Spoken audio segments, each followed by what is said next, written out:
Good morning, everyone. It's H here from HMRK. It's Monday morning. It's 10:39. I got up as usual to start work. I work remotely, so I got up and started my job as usual.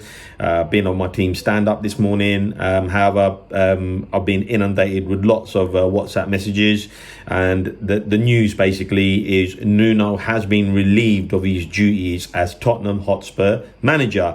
Now, the rumours were there was massive rumours yesterday on Twitter actually that Nuno had been called in for a meeting yesterday, and that he had been relieved of his duties, but obviously the official statement had to wait till today.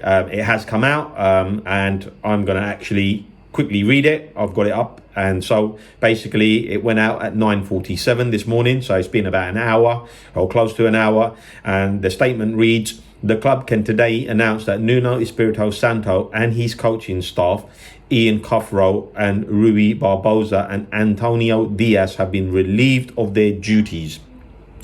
Fabio Patrici, Managing Director of Football, said, "I know how much Nuno and his staff and his coaching staff wanted to succeed, and I regret that we had to take this decision.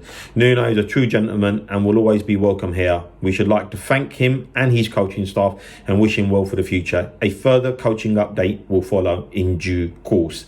Right, so I left the game on Saturday, and I wanted him fired that evening. I mean, and I think I made the point. Look, Daniel Levy, if anything, has been really ruthless as a chairman. he's gone and got rid of managers, and he let Harry Redknapp. Harry Redknapp got fired, right, and he didn't do too badly. He got rid of the very popular Mauricio Pochettino, and brought in Mourinho. But at least when he brought Mourinho in, he could go to the players and say, "Look, I have bought the most decorated manager in world football. And if this guy can't win a trophy, then no one can," basically. Okay, that failed. It failed massively. But you have to say at least he tried to go and get a top manager. Okay, you might have been 10 years past your sell-by date, but, top manager nevertheless 10 years ago. But then you sack him and you bring in Nuno. I mean, like, no disrespect to Nuno. Yeah, he did a decent job at Wolves. But, Wolves are not Tottenham Hotspur, right? They're not even the same stature. They're not even in the same size of club, and that's no disrespect to Wolves, because I think Wolves are a great club, and there's a nice bit of history with Spurs and Wolves. Actually, there's been some really good games in the past, but that said, it was highly documented in the press that Nuno wasn't the first choice. It seemed like he got actually stumbled into the job because no one else wanted the job. So the writing was always on the wall, actually, and it wasn't a great pre-season. Typically, we didn't really do too much transfer business early like we typically do. A lot of the stuff came in quite late. Then you had the diabolical situation of Harry Kane. Was he going? Was he staying? Of course, he stays. Hindsight is a wonderful thing. Wish he'd actually have gone now. Surely we're not going to get that kind of money again from Manchester City in January, unless they're struggling and they need him to obviously mount a challenge, because they're starting to falter a bit in the league, and Chelsea and Liverpool seem to be the front runners at the moment. So what's going to happen? What's going to happen? Is Ryan Mason going to come back in again? I suspect that's what's going to happen in the short term. Ryan Mason will come in unless someone's already been lined up. I mean, Fonseca, there was an article to say Fonseca had already accepted the job. But then, the article or Fonseca said that Patrici wanted someone more defensive, hence why Gattuso was going to come in. But then there was some comments made or whatnot in the press or on social media, so he never got the job. So then Nuno came in, who ultimately his brand of football was even worse than Mourinho's. I mean, 9 goals. I think I was watching Match of the Day the other day on Saturday night, and 9 goals in 10 games. That's bottom 3 actually. That's pathetic, really. It just goes to show you we're not playing on the front foot, and if you're not going to play on the front foot, and what makes it even more strange is that Daniel Levy sacked Mourinho, citing that the club had lost its DNA. So why did we employ Nuno, who is a very similar manager? answers on a postcard. Leave comments in the comment section below. So, Nuno leaves after 4 months and 17 games, basically, in total. So in the league, 10 games, won 5, lost 5. Goals, as I mentioned, 9. Goals conceded, 16. Clean sheets, 3.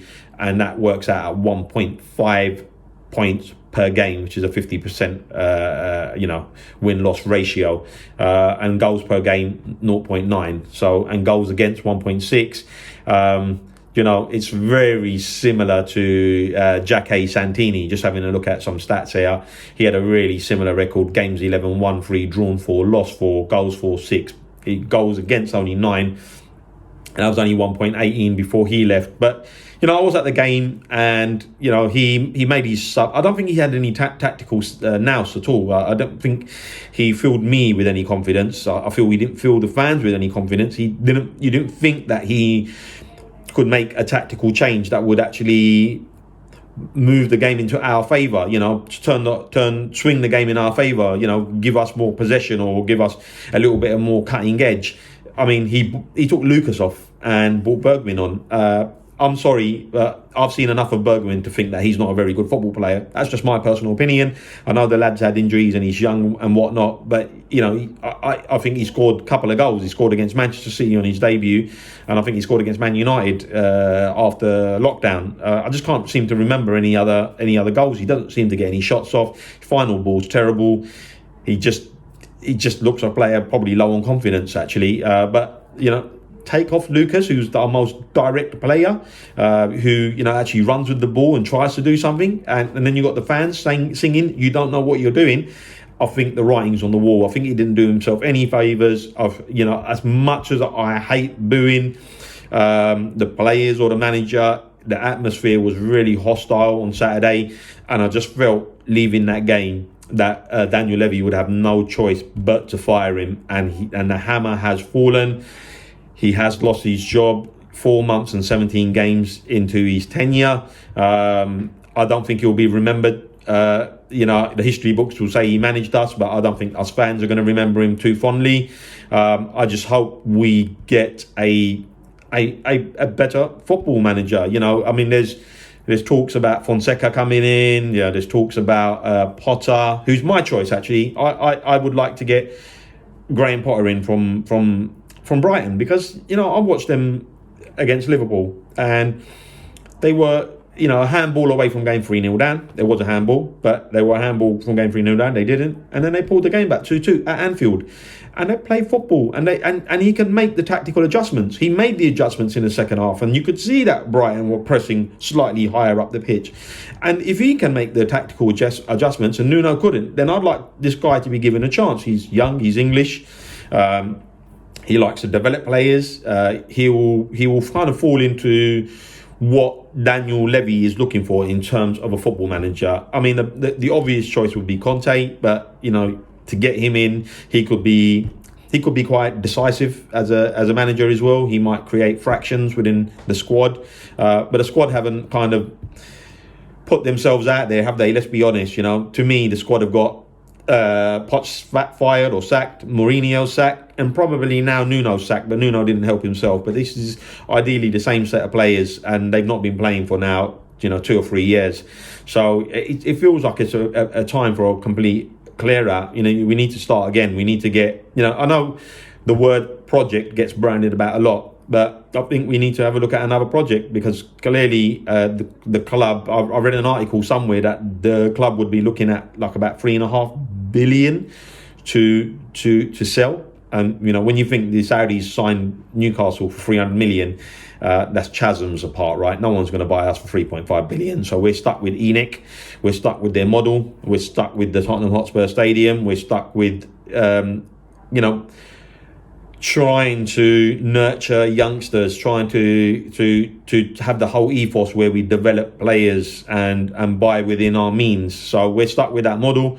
I'm not sure it's the right model, to be honest with you. I'd like it to be the right model, but in today's day and age where you got big boy spending power, I'm not sure it works. But Nuno's gone. Tell me who you want to see as the new manager. Leave it in the comment sections below. So catch you on the next one. Come on, you Spurs.